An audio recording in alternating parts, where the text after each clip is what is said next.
آیت نمبر 87 میں اللہ تعالیٰ فرماتے ہیں کہ انہوں نے کہا ان میں سے جو کوئی ظلم کا راستہ اختیار کرے گا اسے تو ہم سزا دیں گے، پھر اسے اپنے رب کے پاس پہنچا دیا جائے گا اور اسے سخت عذاب دے گا۔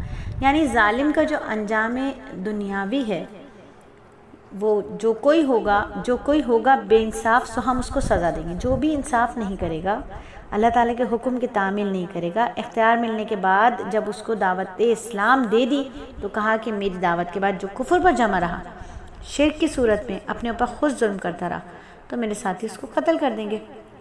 ایک چیز تو یہ ہو گئی۔ دوسری چیز یہ سمجھنا ہے کہ جو کوئی ظلم کا راستہ اختیار کرے گا ہم اسے سزا دیں گے۔ سب سے بڑا ظلم شرک، ظلم عظیم ہے۔ سب سے بڑا ظلم جو ہے وہ شرک ہے، سب سے بڑا کفر بھی شرک ہے۔ اللہ رب العزت کو شرک نہیں پسند، شرک تو اللہ کو پسند ہی نہیں ہے، شرک کی معافی بھی نہیں ہے۔ اب جو کوئی ظلم کا راستہ اختیار کرے گا، دنیا میں بھی جو کوئی ظلم کا راستہ اختیار کرے گا ہم اسے سزا دیں گے، یعنی دنیا میں بھی سزا ملے گی اور آخرت میں بھی اس کا برا انجام ہوگا۔ دعوت ایمانی کے باوجود کفر اور شرک پر ڈٹا رہے گا تو آخرت میں اللہ اس کو ایسا عذاب دیں گے جو کسی کو علم میں بھی نہیں ہے، وہ اتنا عظیم ترین اور غیر معمولی ہوگا کہ اس دنیا میں کسی کے سامنے نہیں آیا۔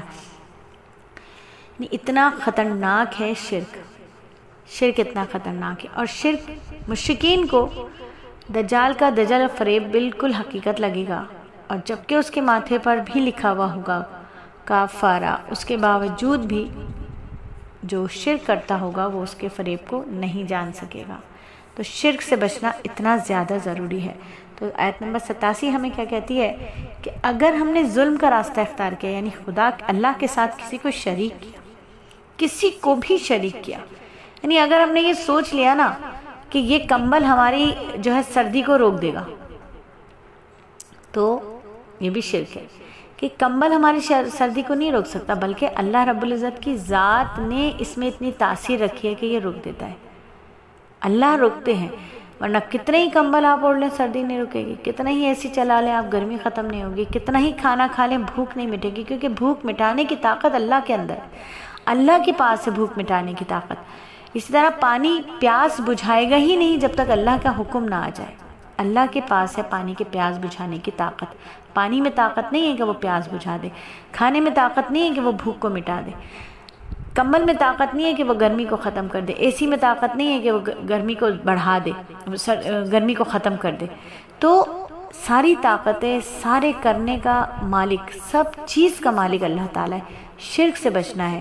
اگر ہمارا یقین چیزوں پر بن گیا، اسباب پہ بن گیا، تو سمجھے ہم نے بھی شرک کر لیا، کہ اللہ کے جیسا کسی کو سمجھ لیا، کہ اللہ جیسی طاقت شاید اس پانی میں بھی ہے، اس کھانے میں بھی ہے، اس کپڑے میں بھی ہے، اس گاڑی میں بھی ہے۔ اللہ چاہے تو ہمیں یہاں سے وہاں، اس ملک سے دوسرے ملک لے جائے، اللہ قادر ہے۔ لیکن اگر ہم نے یہ یقین بنا لیا کہ نہیں بھئی ہمارے پاس پیسے ہوں گے تبھی ہم جا سکتے، تو ہمارا یقین پیسے پر بن گیا، ہمیں اللہ کی ذات پر یقین نہیں رہا۔ تو یقین سارے کے سارے اللہ کے اوپر رکھنے، اللہ کی ذات پہ رکھنے۔ دوائی سے ہم ٹھیک ہو جائیں گے، ہم دوائی سے ٹھیک نہیں ہوں گے، اللہ کے حکم سے ٹھیک ہوں گے۔